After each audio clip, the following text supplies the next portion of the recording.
مقاصدنا واغفر لنا ما مضى يا واسع الكرم يا ربي بالمصطفى بلغ مقاصدنا واغفر لنا ما مضى يا واسع الكرم لم يحتلم قط طه مطلقا أبدا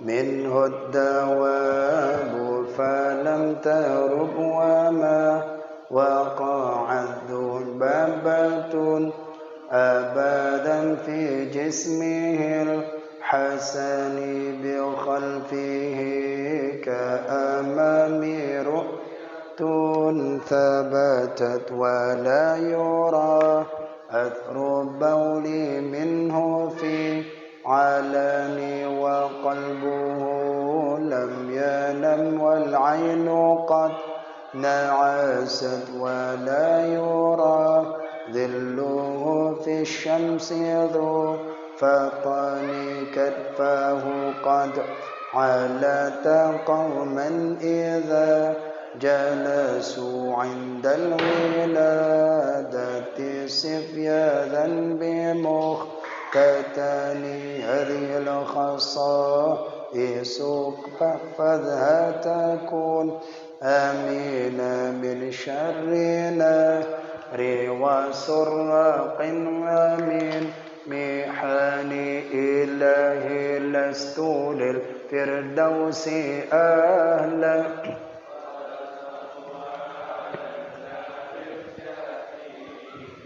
فهب لي توبة واغفر ذنوبي فإنك غافر الذنب العظيم بسم الله ما شاء الله لا يسوق الخير إلا الله بسم الله ما شاء الله لا يصرف سوءا إلا الله بسم الله ما شاء الله ما كان من نعمة فمن الله بسم الله ما شاء الله لا حول ولا قوة إلا بالله.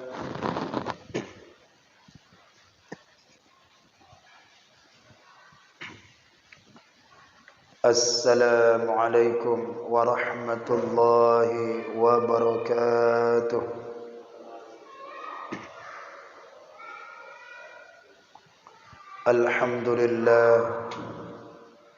الحمد لله رب العالمين والصلاة والسلام على أشرف الأنبياء والمرسلين وعلى آله وصحبه أجمعين أما بعد فقال الله تعالى في القرآن الكريم يا أيها الذين آمنوا اتقوا الله حق تقاته ولا تموتن إلا وأنتم مسلمون وقال رسول الله صلى الله عليه وسلم من سلك طريقا يلتمس فيه علما سهل الله طريقا إلى الجنة. Barang siapa yang berusaha keras, berupaya untuk mendapatkan suatu ilmu, niscaya Allah akan mudahkan jalannya menuju ke surga. Mudah-mudahan kita termasuk golongan-golongan yang disabdakan Nabi sallallahu alaihi wasallam.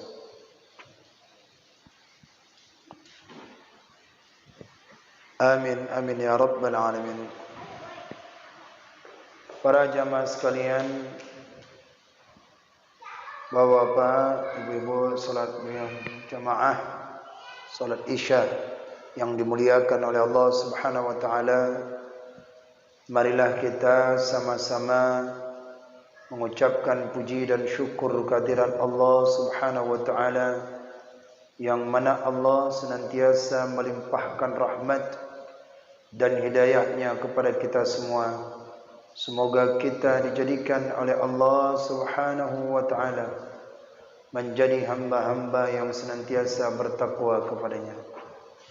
Salawat beriring salam kita curahkan kepada junjungan Nabi besar Muhammad sallallahu alaihi wasallam, dan kepada para sahabat, dan kepada para tabi'in, tabi'in, dan kepada para ulama, baik ulama mutaqaddimin, ulama mutaakhirin, dan ulama mu'tabar. Senantiasa Allah mencucurkan kasih sayang kepada mereka itu semua sampai akhir zaman nantinya. Amin, amin, ya rabbal alamin. Baik bapak-bapak sekalian yang dimuliakan oleh Allah Subhanahu wa taala, kita akan melanjutkan pengajian kita, yaitu di dalam hadis Arba'in An-Nawawiyah. Kita masih membahas di hadis yang ke-6. Maka kita akan memasuki daripada hadis ini di penghujung hadis Arba'in An-Nawawiyah. Maka oleh karena itu kita mengambil keberkahannya, kita baca sama-sama daripada hadis yang pertama ini, daripada hadis di awal hadis Arba'in yang ke-6. Bismillahirrahmanirrahim.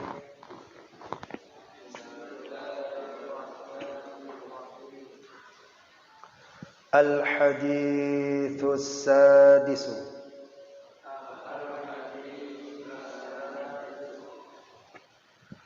an Abi Abdullah Nu'man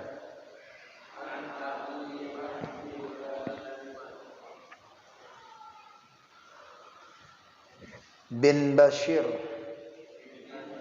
radhiyallahu anhuma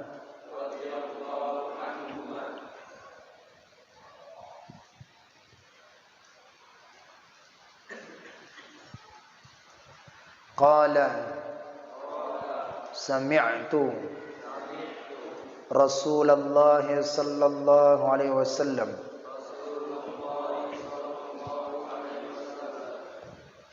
yaqulu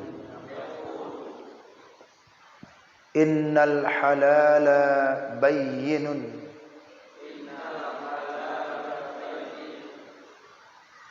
wa innal harama bayyinun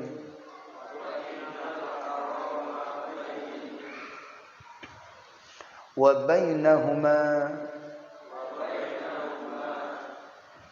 umurun mushtabihatun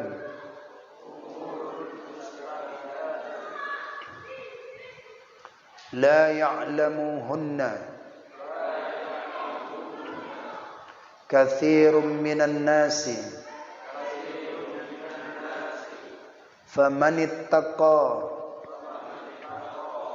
famanittaqa syubuhati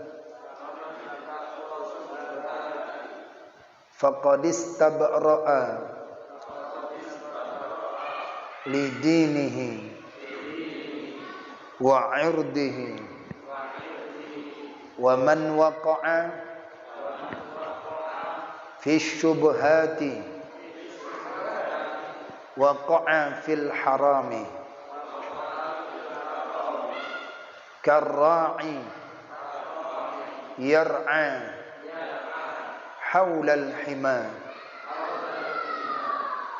يوشك أن يرتع فيه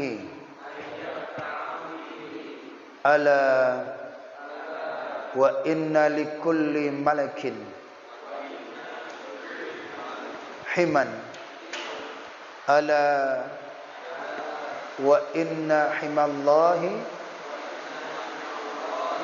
محارمه ألا وإن في الجسد mudghah. Idza saluhat saluhat. Idza saluhat saluhal jasadu kulluh. Wa idza fasadat fasadat jasadu kulluh. Wa idza fasadat fasadal jasadu kulluh. Ala wahiyal qalbu.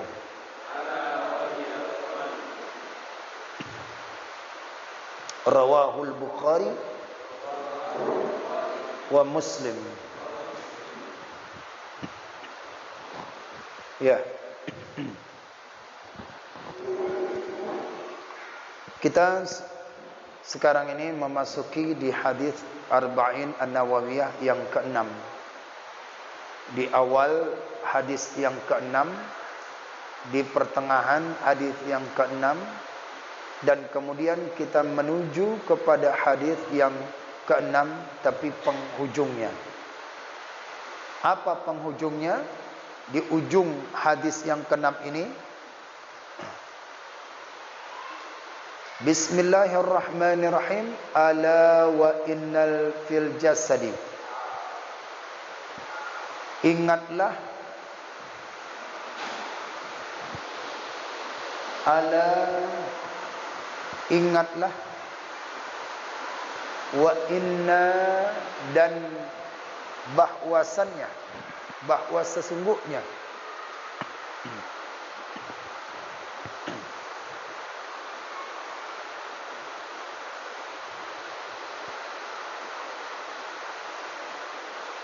fil jasadi,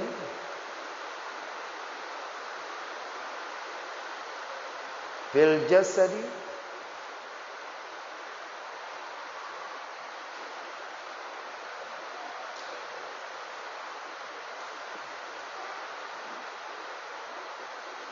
di dalam jasad itu, mudghatan, segumpal daging. Ala innal jasad, ala wa inna fil jasadi mudghah. Ingatlah, wa inna, dan bahwasannya, bahwa sesungguhnya, fil jasadi, di dalam jasad tubuh, di dalam tubuh, mudghah, itu segumpal daging. Idza saluhat, apabila baik daging itu, mudghah itu. Idza saluhat, apabila baik daging itu, saluhal jasadu, niscaya baiklah jasad, kulluhu, seluruhnya. Idza saluhat, apabila baiklah mudghah, tataknis itu kembali dhamirnya kepada mudghah. Idza saluhat, apabila baiklah mudghah itu, saluhal jasadu, niscaya baiklah jasad, kulluhu, seluruhnya.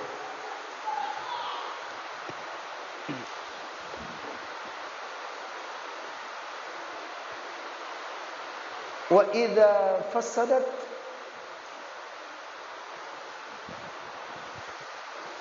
wa idza fasadat, dan apabila rusaklah,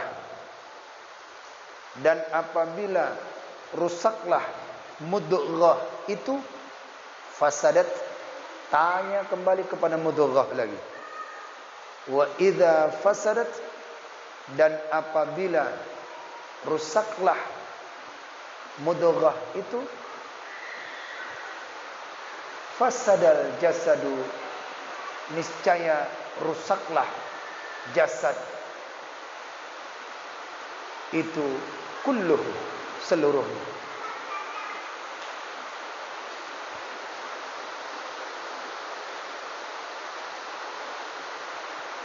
Ala wa hiyal qalbu. Ingatlah dan ala ingatlah dan bermula dianya mudghah. Ianya kembali kepada lafaz mudghah. Ala ingatlah wahia dan bermula dianya mudghah. Al qalbu, itulah hati.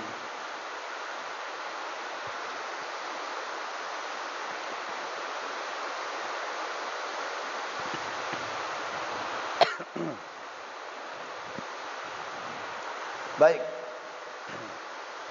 Bapak sekalian yang dimuliakan oleh Allah Subhanahu wa taala, demikianlah bunyi hadis yang sering kita dengarkan tapi terjemahannya maka kita ketemu di dalam hadis arba'in.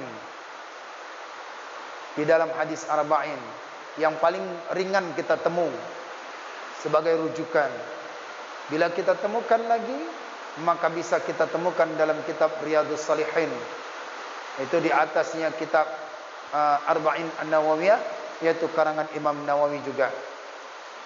Maka di sini hadis ini dapatlah kita pahamkan bahwasannya daripada kunci utama di dalam itu menjaga persoalan-persoalan masalah halal dan haram dan syubhat, intinya adalah hati.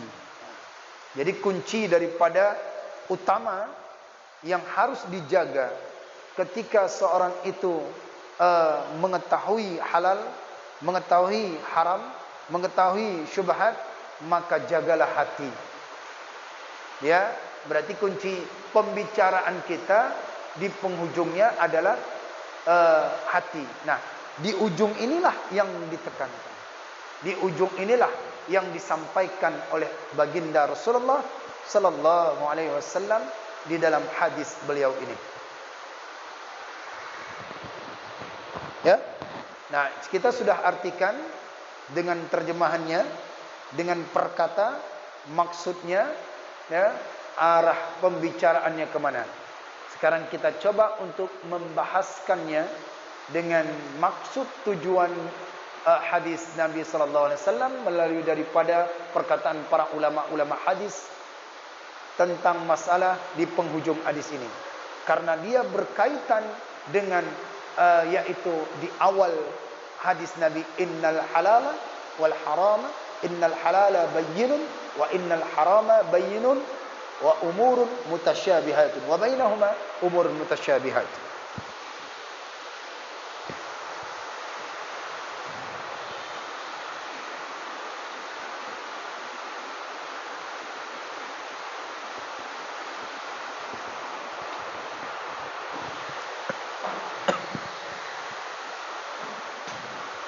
Ya, perhatikan di sini dengan seksama, ya.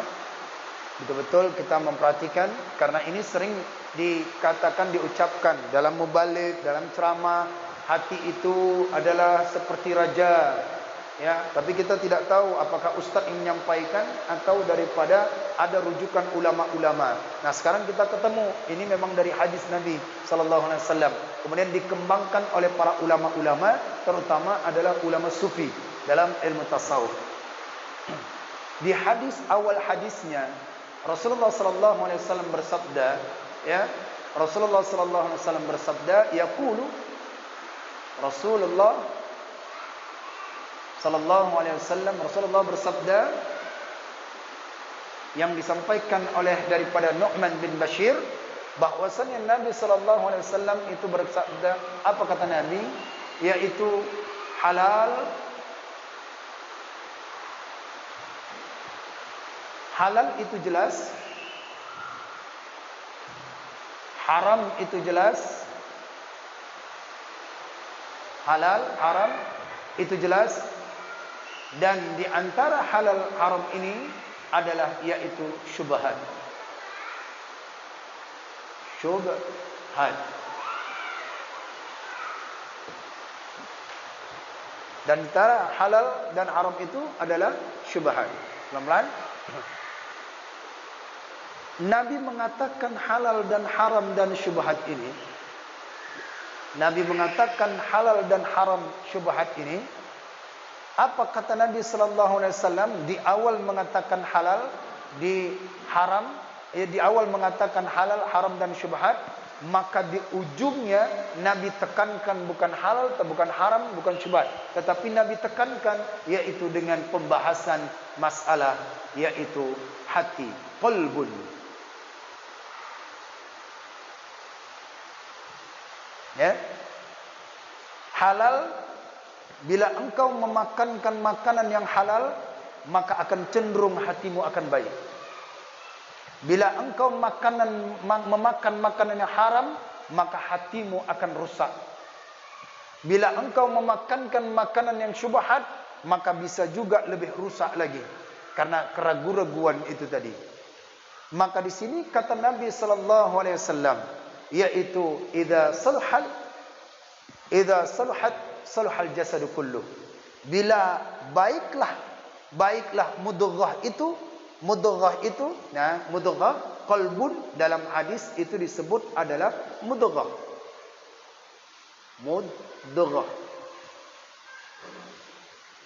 Mudghatun ini adalah segumpal daging.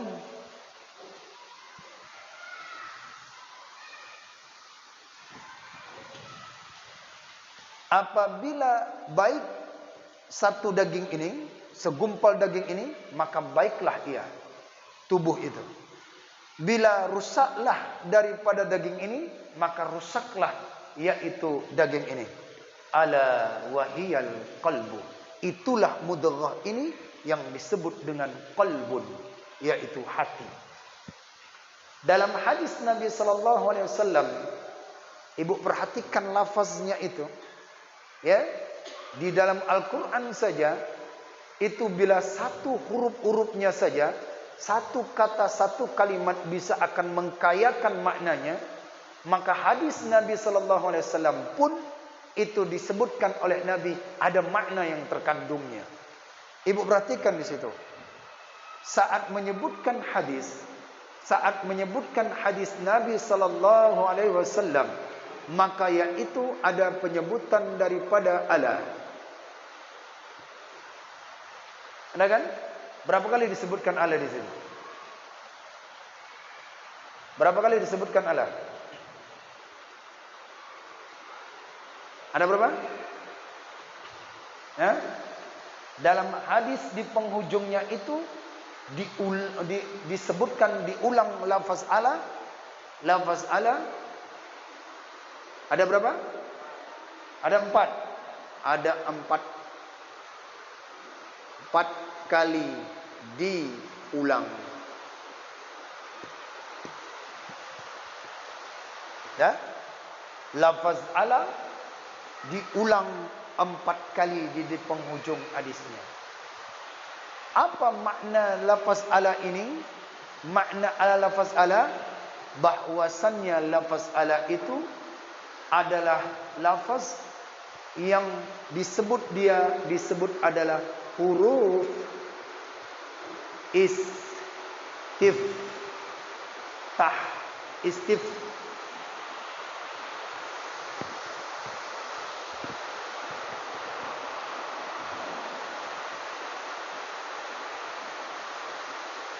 Huruf istiftah. Maka dia disebut ini adalah huruf pembukaan.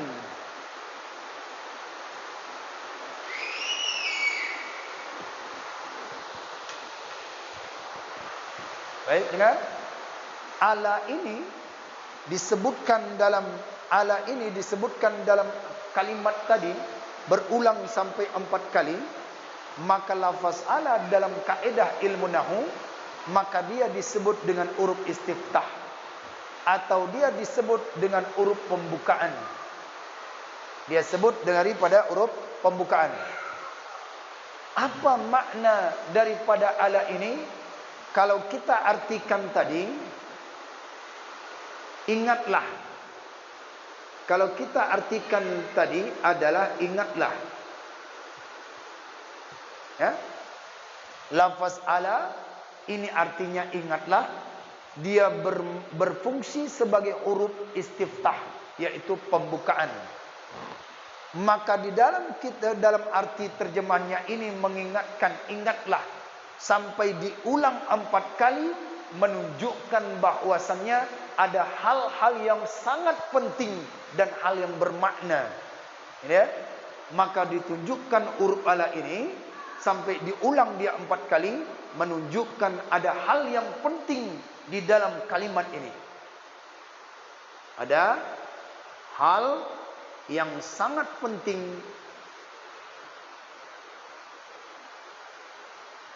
yang akan disampaikan.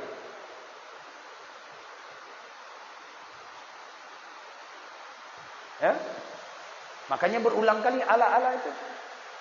Berulang kali ala.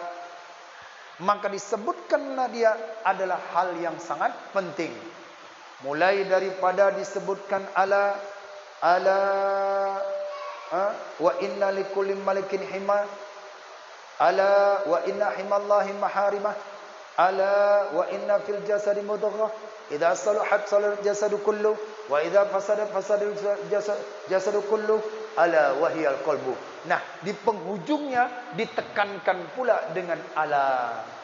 Itu berarti ada hal yang sangat agung, yang sangat penting di dalam lafaz yang disebutkan Nabi sallallahu alaihi wasallam. Mana yang pentingnya? Itulah qalbu. Ini qalbu. Tidak? Dialah adalah qalbu. Nah, qalbu inilah akan kita bahas. Yang sangat penting. Sampai di ujungnya ini sangat berkaitan. Orang yang makan halal hatinya baik. Orang yang makan haram hatinya tidak baik. Kalau tidak baik hati, tubuh tak baik. Kalau syubhat tidak baik, maka hatinya tidak baik. Berpengaruh jasadnya itu. Maka disinilah yang akan kita bahas tentang masalah qalbun. Qalbun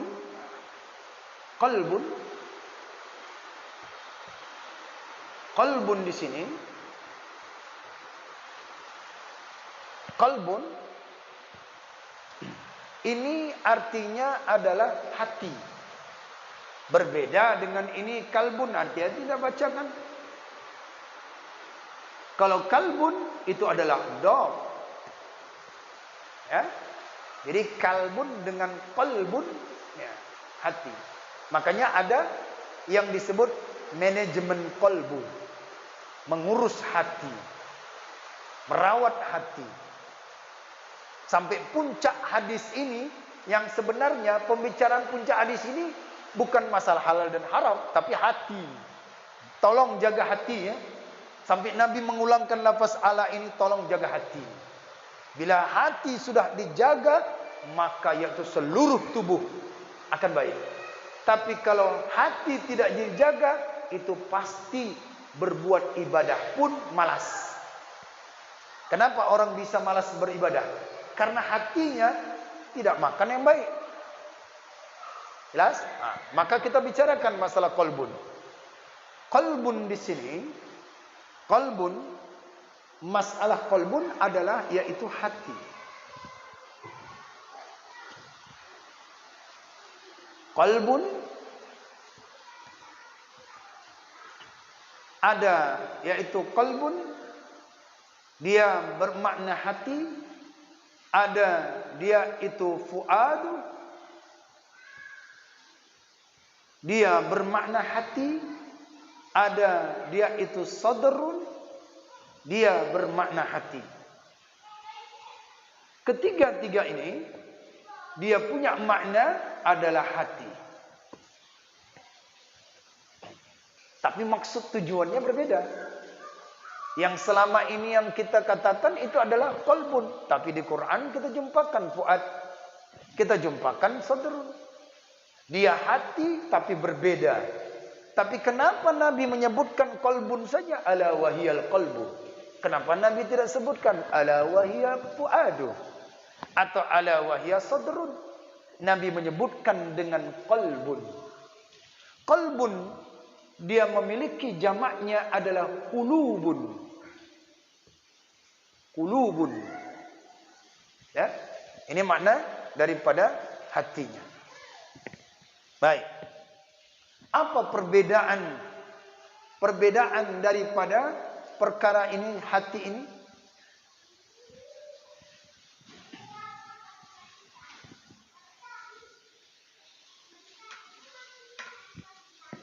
Ya. Kita ketahui dulu perbedaannya.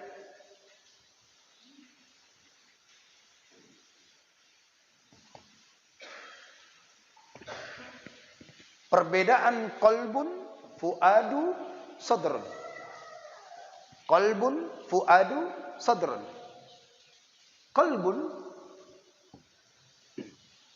Qalbun itu dia artinya adalah hati. Dia adalah artinya hati. Maka di dalam qalbu ini, di dalam qalbu, qulub itu adalah hati yang disebut tadi adalah mudghah. Atau dikatakan orang itu hati sanubari. Ya, hati qalbun artinya hati. Benar enggak? Benar enggak? Yang tahu apa? Biar saya tanya maksudnya. Bahaya itu. Apa arti qalbun? Pak Kolik apa? Pada segini apa? Qalbu. Hah? Baca apa? Pahaman apa? Loh, masa ada itu qalbu? Qalbu apa? Hah? Hati. Qalbu apa? Pahaman. Baik apa? Hah? Ini kita qalbu fuad sadrun, artinya hati. Kita lihat definisinya, qalbu apa? Hah? Qalbu secara dia bahasa itu hati memang. Secara bahasa dialah adalah hati, tapi secara istilah ini maknanya apa? Sesuatu yang membolak-balikkan. Makanya makna qalbu itu adalah sesuatu yang membolak-balikkan. Sesuatu yang membolak-balikkan. Benar enggak? Hah? Benar enggak? Benar kan? Nah, baru benar. Tadi enggak tahu, wallahu alam. Sekarang baru udah nyambung. Apa dia? Benar enggak nih? Ya muqallibal. Coba kan? Ya muqallibal qulub. Terus? Ya muqallibal qulub. Terus?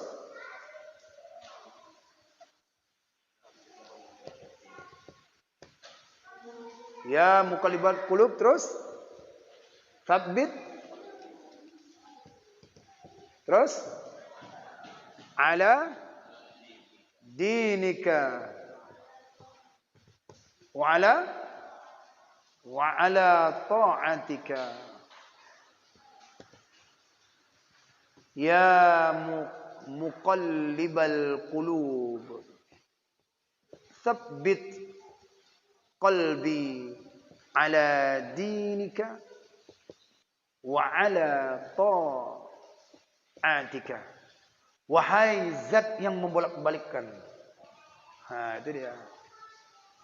Ya muqallibal qulub, wahai zat yang membolak-balikkan, tsabbit, tetapkanlah.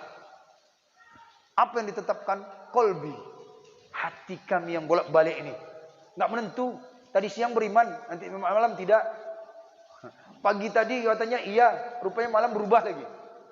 Maka minta kepada Allah, tsabbit qalbi, tetapkanlah hati kami ala dinika, di atas agamamu. Wa ala ta'atika, dan tetapkanlah hati kami untuk berbuat taat kepadamu. Maka ini dia. Jelas? Jadi makna hati apa? Bolak-balik. Lihat. Maka di dalam kolbun ini hati, maka tertera di Quran surat Al-Baqarah ayat 10. Apa dia? Siapa yang bisa apa? Hafal? Siapa yang hafal? Ayo.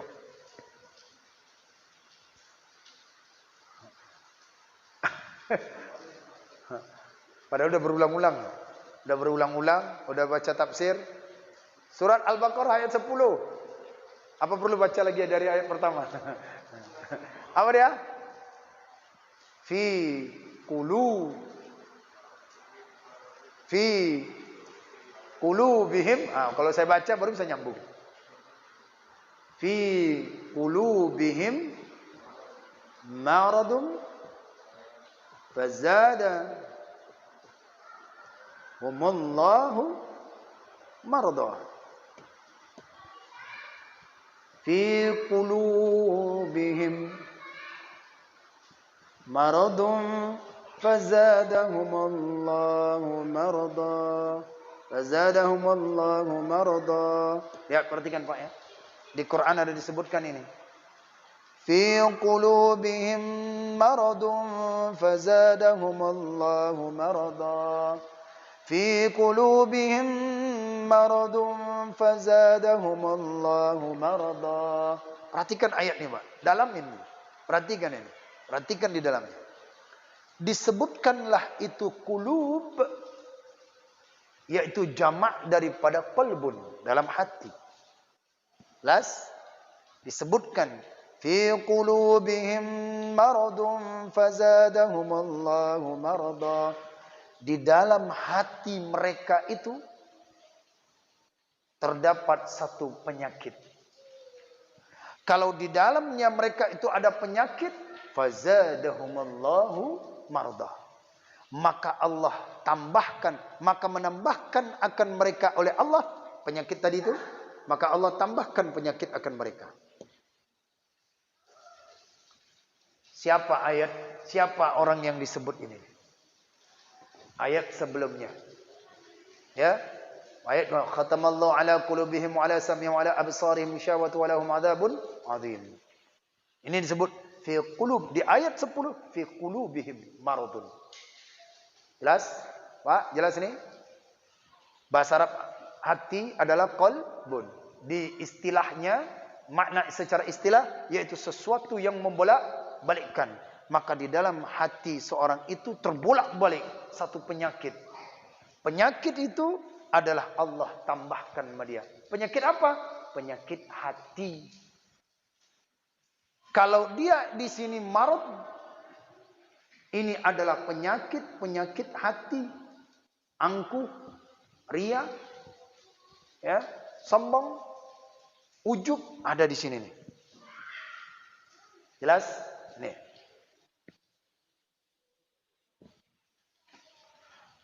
Maradun ini adalah yaitu penyakit. Maradun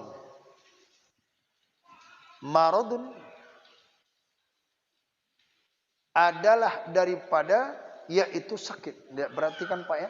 Di dalam sini qulub ini penyakitnya. Ini penyakitnya. Penyakit dalam bahasa Arab itu da'in. Penyakit itu bahasa Arabnya da'in. Dah? Penyakit bahasa Arabnya obatnya dawain.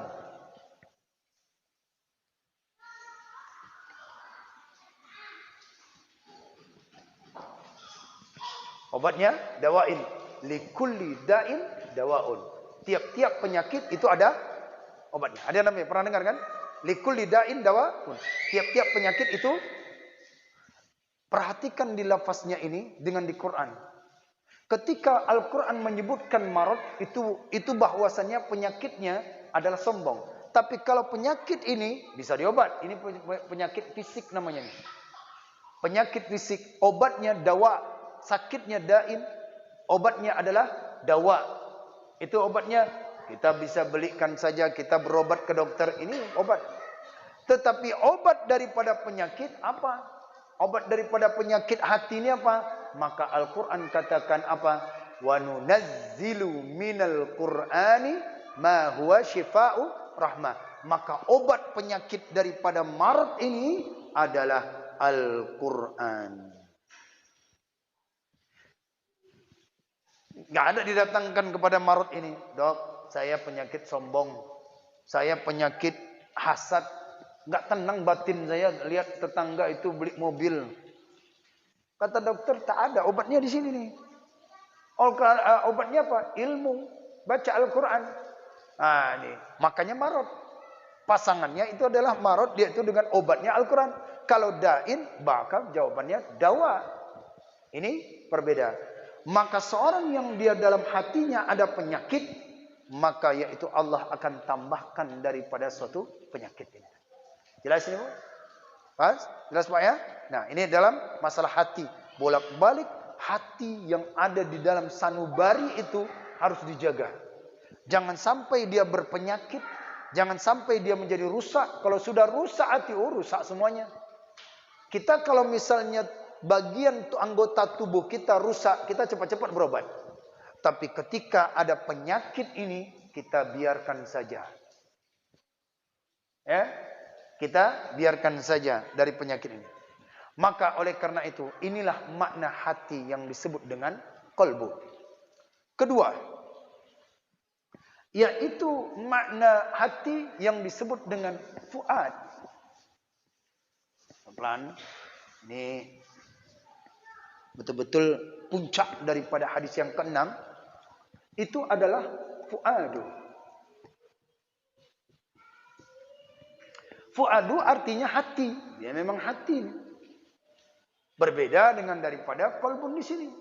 Artinya tapi fungsi makna kandungannya ini tidak sama. Ya.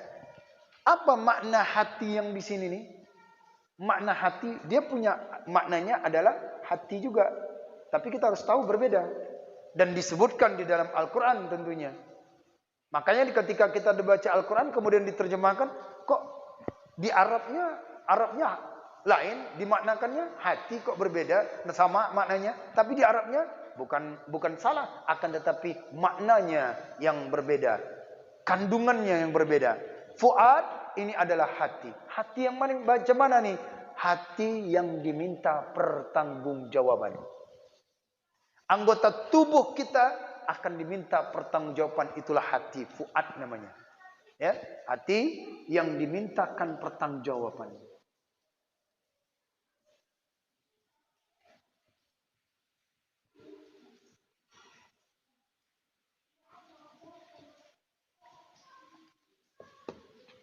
Dah.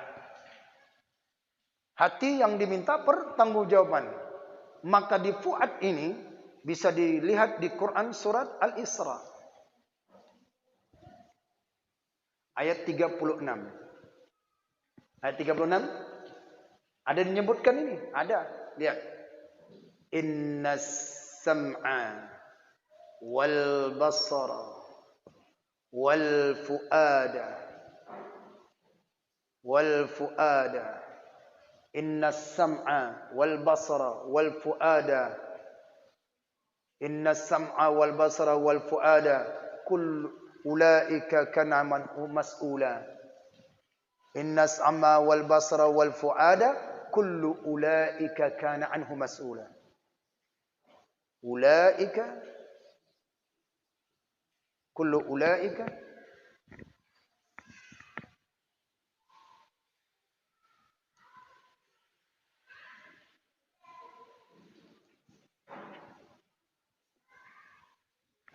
kana anhu mas'ula. Innas sam'a wal basara wal fuada kullu ulaika kana anhu mas'ula. 36. Ya. Ketemu ya? Kalau kolbun tadi dalam Al-Quran sudah kita lihat fi qulubihin, ya. Sudah kita lihat masih banyak lagi ayat-ayat yang menceritakan tentang masalah kolbun itu tadi. Nah, di fuad kita jumpakan kembali ini ada hati, yaitu di dalam Quran surah Al-Isra. Sesungguhnya pendengaran dan penglihatan dan hati. Makna hati apa? Ya, ini hati ini sesuatu. Kullu ulaika, kita artikanlah dulu maknanya hati. Ya. Kullu ulaika, tiap-tiap mereka itu semua. Mana mereka itu? Sama, basar, fuad. Kana anhu adalah ia, daripadanya itu diminta pertanggungjawaban. Maka makna hati di sini adalah hati yang diminta pertanggungjawaban. Nah, bukan hati sanubari tadi. Makanya Nabi tidak dikatakan yaitu ala wahyal qalbu, tetapi bukan ala wahyal fuad, tetapi ala wahyal qalbu. Hati sanubari itu bisa rusak. Seorang itu bisa makanan-makanan halal, makan haram, makan syubhat. Baik dia makan, maka hati sanubarinya akan baik. Kalau sudah baik, rajanya baik, maka anggota tubuhnya juga baik. Nah, ini dia. Ini makna fuad. Yaitu sesuatu yang dimintakan pertanggungjawaban. Anggota tubuh kita ini akan diminta pertanggungjawaban. Itu namanya fuad. Kemudian yang ketiga, sadrun. Sadrun ini artinya hati. Ya. Maknanya hati. Dia punya maknanya hati. Maknanya hati. Tetapi letaknya ini bukan di dalam sanubari. Bukan diletakkan di dalam mudghah tadi. Tidak. Hati ini diletakkan yaitu yang dimaksudkan adalah ini adalah dada. Di dada. Ini maknanya hati sadrun. Makanya di dalam Al-Quran itu disebutkan yaitu surat An-Nas. Alladhi yuwaswisu fi sudurin nas. Alladhi yuwaswisu fi sudurin nas. Maka alladhi itu dia membisikkan. Ini membisikkan di dalam dada manusia. Jin itu dia membisikkan di dalam dada manusia. Nah, inilah kita harus tahu akan perbedaan-perbedaan di dalam Al-Quran tentang masalah qalbun, fuad, dan sadrun. Baik. Ini belum kita mulai ya. Ini masih pembahasan lafaz saja dulu. Kita akan mulaikan dari isinya dulu. Kandungannya. Jelas ini kira-kira? Mana kopi kita nih? Saya nggak ngantuk kita nih. Baik Pak, jelas saya perhatikan. Ada qalbun, ada fuad, ada sadrun.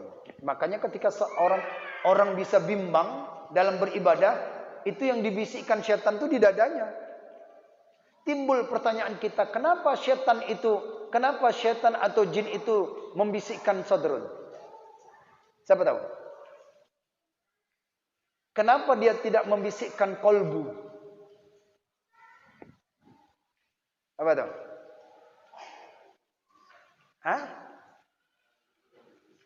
Karena sudur yang disab. Dia tidak menggoda fuad. Dia tidak menggoda qalbu. Di ayat ini cuma disebutkan alladzi yuwaswisu fi sudurinas. Tidak disebutkan alladzi yuwaswisu fi qulubinas. Tetapi sudurinas. Mengapa?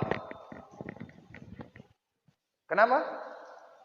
Jawabannya adalah karena hati, qalbu itu suci. Makanya syaitan tidak bisa menembus qalbu. Tak bisa dia menembus. Bagaimana syaitan itu, jin itu bisa menembuskan hati anak Adam? Dia membuatkan bisikan-bisikan. Dia membuatkan ragu-ragu dalam ibadah. Di dadanya. Makanya ketika ada orang yang berbangga diri kan di dada, berlagak, itu belagak kan? Berbagak itu di dada, membusurkan dada. Itu kerjaannya jin itu, setan itu. Rajanya jin.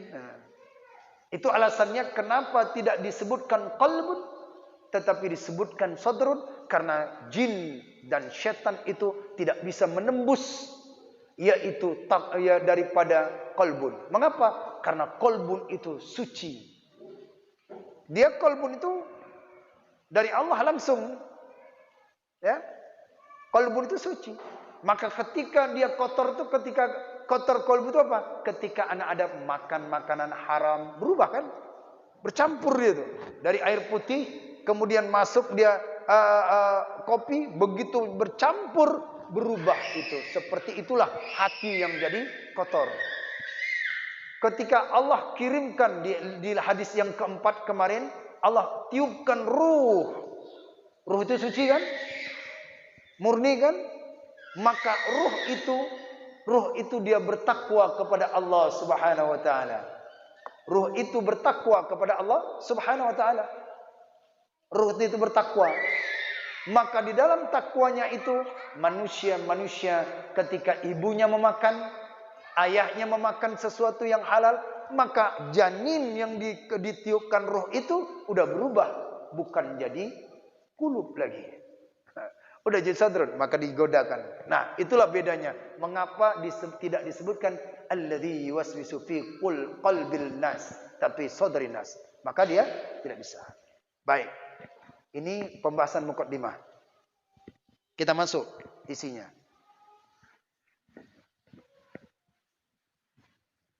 Jangan pulang dulu ya. Isinya sederhana aja.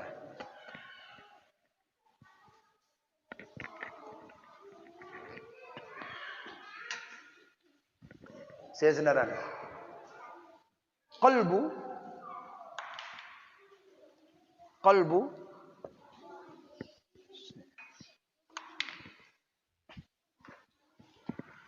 Qalbu di sini Allah Akbar.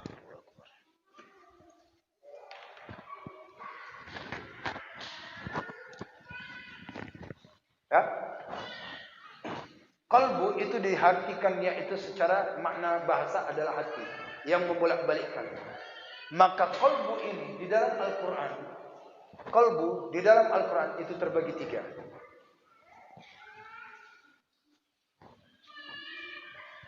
Qalbu di dalam Al-Quran itu terbagi tiga. Pertama, qalbu mayit. Kedua, qalbu fasid.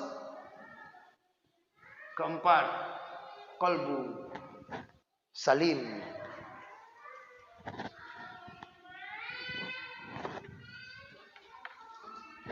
Yang keempat, qalbu salim.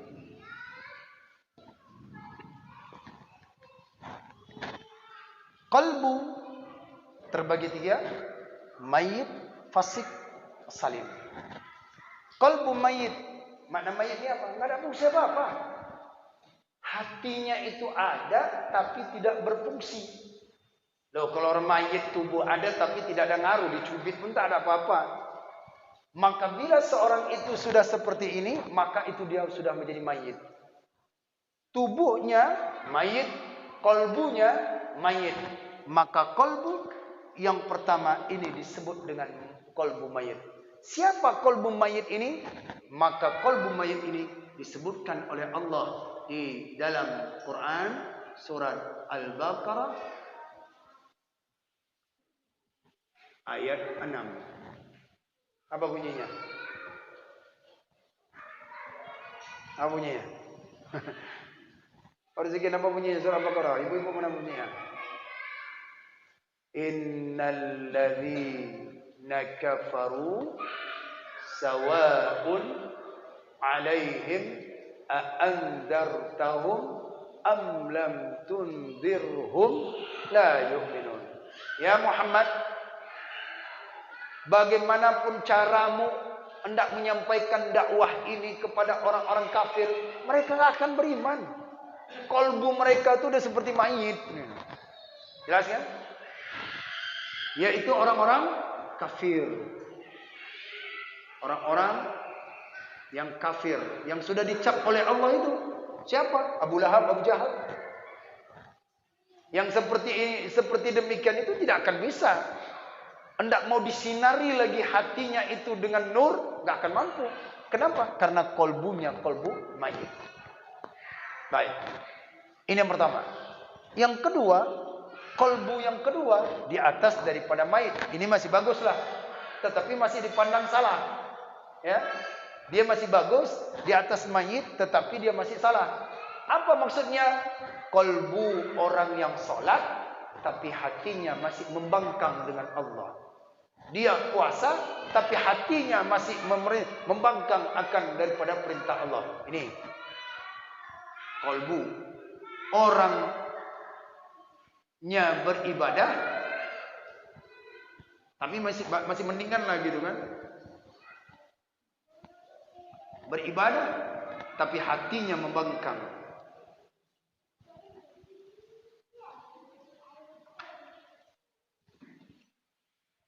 Perintah Allah. Ya, ini dia. Kolbu fasik namanya. Yang ketiga, kolbu salim. Kolbu salim ini artinya salamah. Dia berakar daripada yaitu salim, salamah. Salamatun, selamat. Siapa kolbu salim ini? Yaitu kolbunya para nabi. Ya, ini kolbunya para nabi.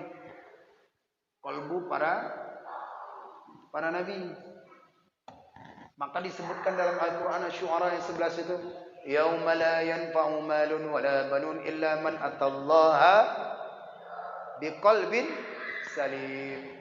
Yauma la yanfa'u, pada hari kiamat nanti tidak ada manfaat harta dan anak-anak, yang nanti dia akan minta pertanggungjawaban, yang adalah qalbun salim, kalbu yang selamat.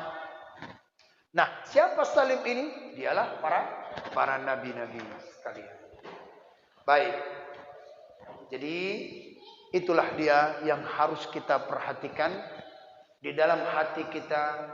Makanan-makanan yang kita makan maka akan dapat merusak daripada yaitu masalah daripada kolbu, hati sanubari kita. Bagaimana cara hati kita itu bersinar? Maka perbanyaklah yaitu dengan membaca Al-Quran. Perbanyaklah dia itu membaca Al-Quran. Perbanyaklah itu bergaul daripada ulama-ulama, orang-orang soleh. Maka hidup hati kita. Kata Syekh Nawawi Al-Bantani. Syekh Nawawi Al-Bantani berkata dalam kitab Nasaihul Ibad, seorang itu bahwasannya ada 4 perkara yang mana seorang itu menyebabkan hatinya menjadi mati.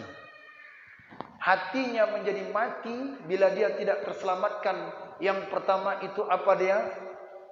Yang pertama adalah yang menjadi hatinya batnu Sya'ban. Artinya yaitu makan terlalu kenyang. Terlalu kenyang itu hati bisa mati. Kata Syekh Nawawi dalam kitab Nasaihul Ibad. Kemudian yaitu suhbatul zalimin, berkawan dengan orang-orang zalim. Berkawan dengan orang-orang zalim. Kemudian yang ketiga yaitu nisyanul dzunub, melupakan dosa-dosa yang dahulu.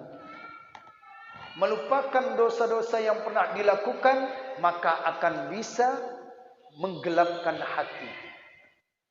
Yang kelima adalah tulul amal, panjang angan-angan. Saya tulis supaya enggak mengambang nanti.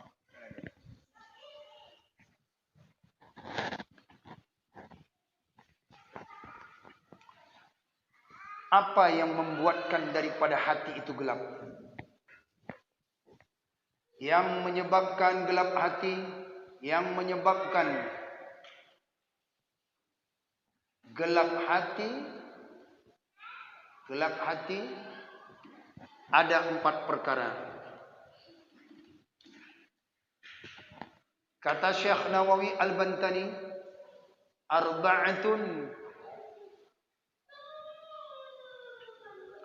arba'atu zalimun zulmatun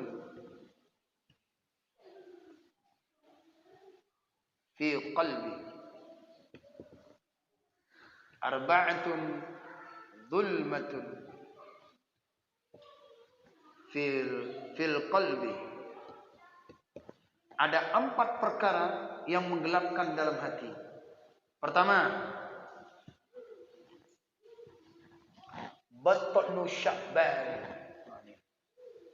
Batnu Sya'ban.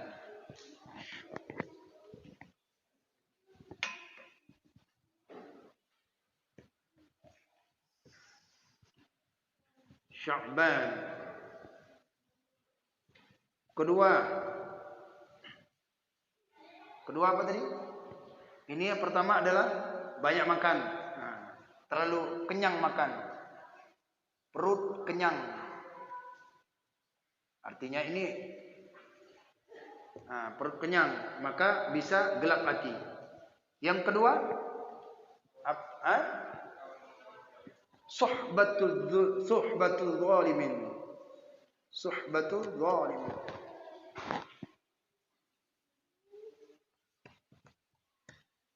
Suhbatul zalimin. Berteman dengan orang yang zalim bisa menggelapkan hati.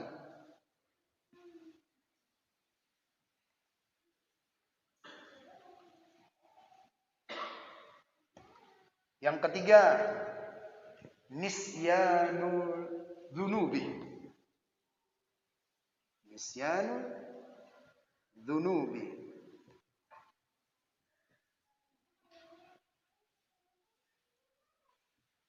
Melupakan dosa-dosa yang dahulu. Ini. Jadi walaupun kita sudah bertobat kepada ini, maka dosa-dosa yang dahulu jangan sampai dilupakan. Sebagai iktibar, melupakan dosa-dosa dahulu.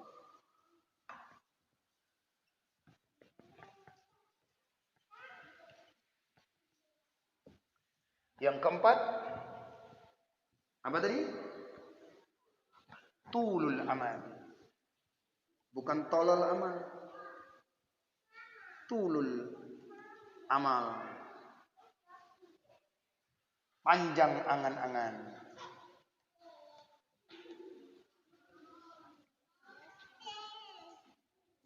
Ya. Ini terkutip dalam kitab Nasaihul Ibad. Nasaihul Ibad. Karangan Syekh Nawawi Al-Bantani.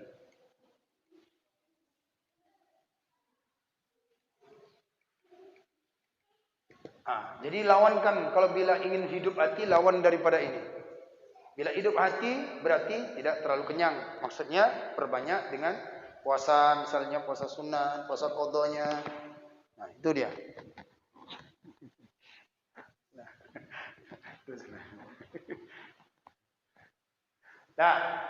Jelas ya? Baik. Sebenarnya hendak membahaskan masalah hati ini, sangat penting sekali ini. Makanya benar di dalam hadis Nabi itu ala-alanya sampai dia berulang-ulang kali. Saya sampai berulang-ulang ketika yaitu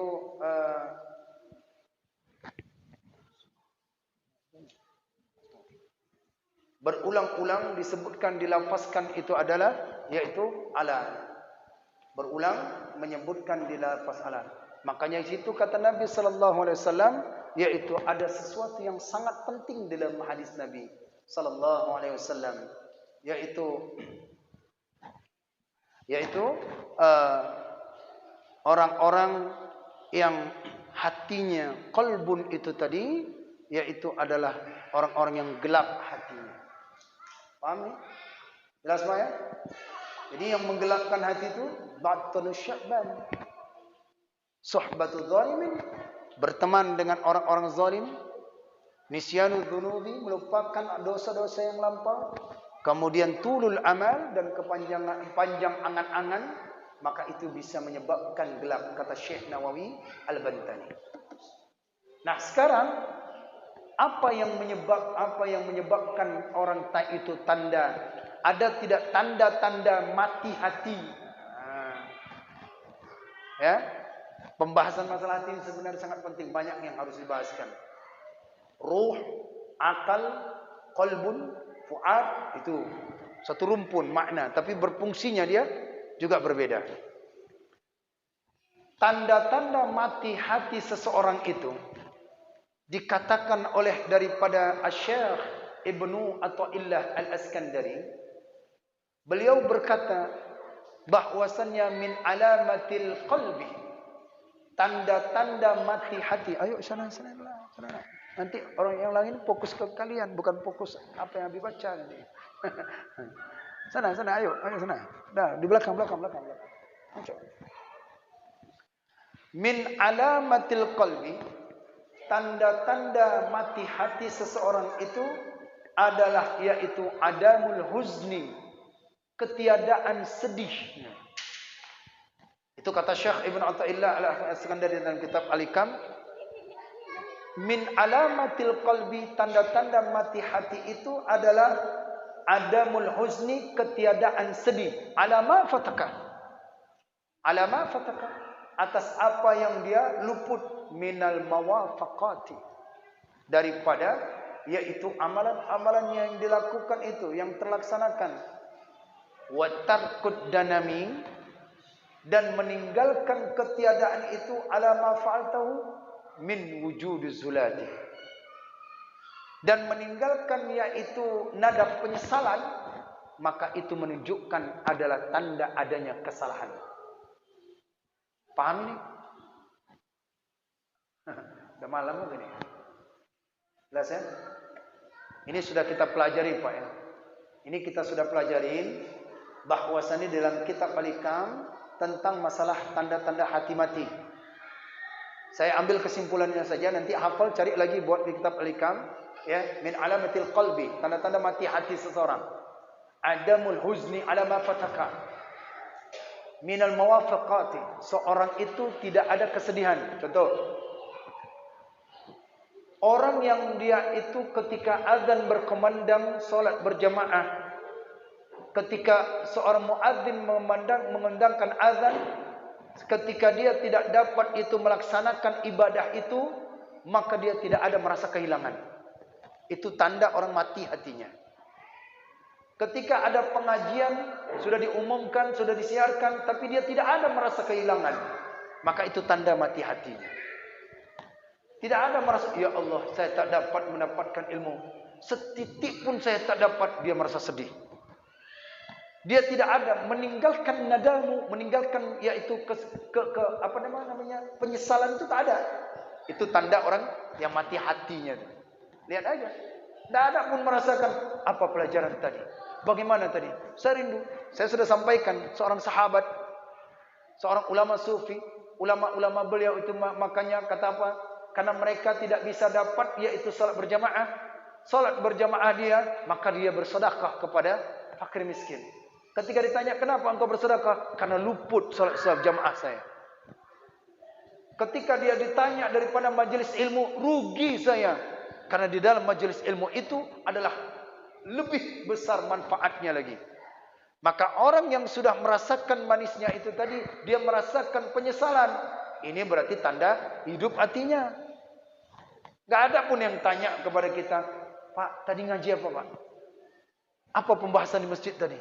Gak ada yang tanya sama saya. Berarti tak ada kehilangan.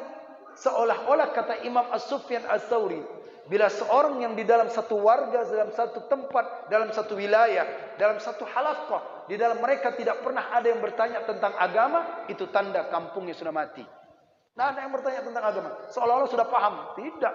Suruh baca Quran, coba. Perhatikan. Baca Quran, pahamkan Quran, kemana hurufnya, ilmu balaghahnya, ilmunya. Seolah-olah sudah cukuplah saya beramal. Tidak. Rugi benar orang-orang yang ahli ilmu, dia meninggalkan manfaat ilmu-ilmu yang dikatakan. Maka bila ingin hidup hati kita, maka yaitu timbul rasakan penyesalan. Ya Allah, nyesal saya, kenapa enggak dari dulu belajar nih? Itu mulai hidup itu. Ya Allah, kenapa enggak dari dulu saya ingin mempelajari ilmu Al-Quran? Ternyata selama ini saya membaca Al-Quran, saya pikir sudah cukup. Tidak, gali itu Quran, maka akan mendapatkan daripada ruh itu Quran. Maka hidup. Tidak bisa baca Al-Quran, dengarkan Quran orang yang baca. Dengarkan. Maka oleh karena itu, disitulah ditekankan oleh Syekh Ibnu Athaillah Al-Iskandari, masalah hati jaga. Innal halala bayyinun wa innal harama bayyinun wa umur mutasyabihatun, dan di antara keduanya itu ada itu adalah masalah hati. Maka di ujung hadis ini rawahul Bukhari Muslim adalah jaga hati kita. Makanan yang dibawa, makanan yang disuap, makanan yang diberikan akan merusak hati kita. Mengapa orang itu tidak bisa disampaikan kebaikan-kebaikan? Karena ada makanan yang sampai hatinya, dia itu tidak bisa menyinarkan. Maka oleh karena itu, Bapak-bapak sekalian, para jamaah yang dimuliakan oleh Allah Subhanahu wa taala, coba introspeksikan diri kita. Kenapa tausiah yang begitu menghujam dalam kalbu, makna Al-Quran yang dikupas, hadis Nabi yang disampaikan, kalamnya ulama sudah disampaikan, tapi tidak bisa masuk ke dalam hati? Itu tanda qaswatul qalbi, sudah keras hatinya. Ya, maka lagu di Jawa itu kan ada kan tombok hati. Nah, itu merujuk kepada kitabnya Kifatul Atqiya. Sumbernya dalam kitab Kifatul Atqiya, yaitu karangan Abu Bakar Asy-Syatta. Tanda hati itu mati, tombok hati itu. Ada 5 perkara, ada 5 perkara nih, ada 5 perkara. Yang pertama, salat malam, baca Quran, puasa dan sebagainya. Itu hidup hati. Bergaul dengan orang-orang yang ahli ilmu, hidup hati. Bergaul dengan orang-orang yang saleh, hidup hati. Coba bergaul dengan mereka. Tidak ada, doakan kita pun tidak. Sudah kita duduk kepada mereka, bertanya agama pun tidak, malah bertanya kepada yang lain. Rugi. Bila kita dekat orang yang saleh, maka kita dekat ilmu hikmah dapat. Bila kita dekat orang yang berilmu, maka jangan sampai kita diam, harus bertanya tentang ilmu. Itu rugi. Makanya saya kepada ulama-ulama karismatik, saya nggak pernah bertanya itu. Saya duduk beliau saja sudah hikmah itu. Tapi kalau bertanya kepada orang ahli ilmu, itu saya usil bertanya. Ini sampai-sampai itu, ini kemana nih hurufnya? Apa maksudnya nih? Bertanya. Ini udah ada orang ahli ilmu, tapi tak ada bertanya. Kan rugi. Jelas ya? Maka hidup hati. Bermuzakarahlah tentang ilmu. Bermuzakarahlah tentang masalah-masalah yang menghidupkan dalam hati. Maka pesan yang terakhir daripada Syekh Ibn Athaillah, maka yaitu menyesalkanlah diri supaya kita yaitu hidup hati kita. Maksiat-maksiat apa yang dilakukan pada masa lalu. Salat kita benar enggak dari dulu? Sekarang baru merasakan, ya Allah, saya harus lebih banyak mengqadha salat saya yang dahulu. Saya harus perbaiki salat saya. Mengapa rezeki kita itu tersendat? Karena salat belum diperbaiki.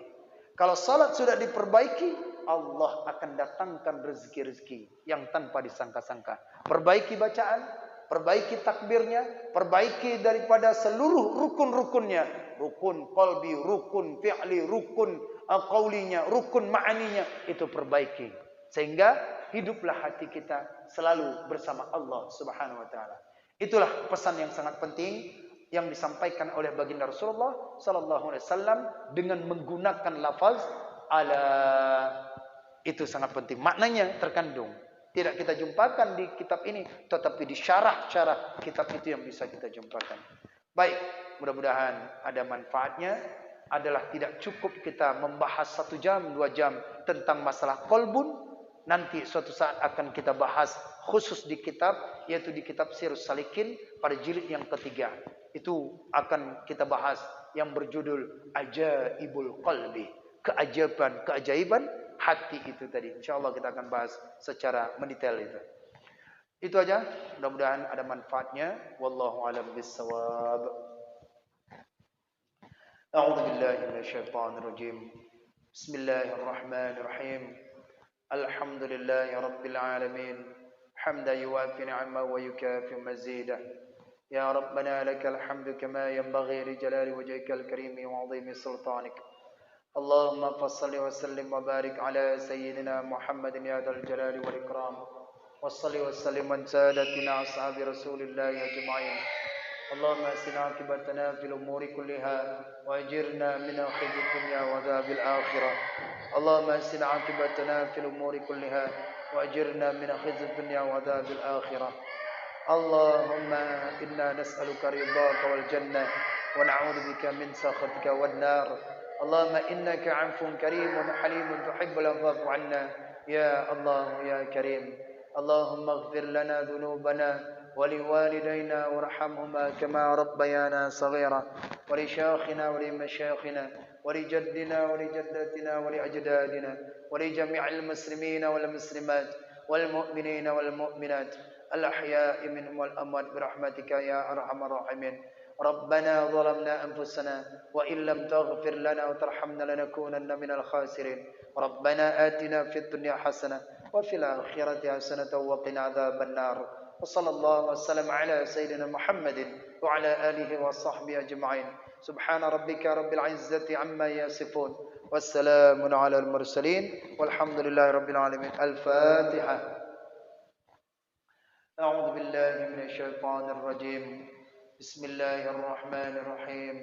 الحمد لله رب العالمين الرحمن الرحيم مالك يوم الدين إياك نعبد وإياك نستعين اهدنا الصراط المستقيم صراط الذين أنعمت عليهم غير المغضوب عليهم ولا الضالين. رب اغفر لي ولوالدي وللمؤمنين آمين. صلى الله على محمد صلى الله عليه وسلم. صلى الله على محمد صلى الله عليه وسلم. صلى الله على محمد ya Rabbi salli wa sallim wa barik alaihi. Baik, demikian kajian ini, semoga ada manfaatnya. Silahkan ambil kesimpulan, kemudian dihayati, kemudian yaitu diamalkan dalam kehidupan sehari-hari. Semoga Allah sinari hati kita, kalbu kita, yaitu ma'rifat Allah Subhanahu wa taala, dijauhkan daripada kegelapan-kegelapan hati kita. Wallahu a'lam bissawab. Assalamualaikum warahmatullahi wabarakatuh. Allahumma shalli ala sayyidina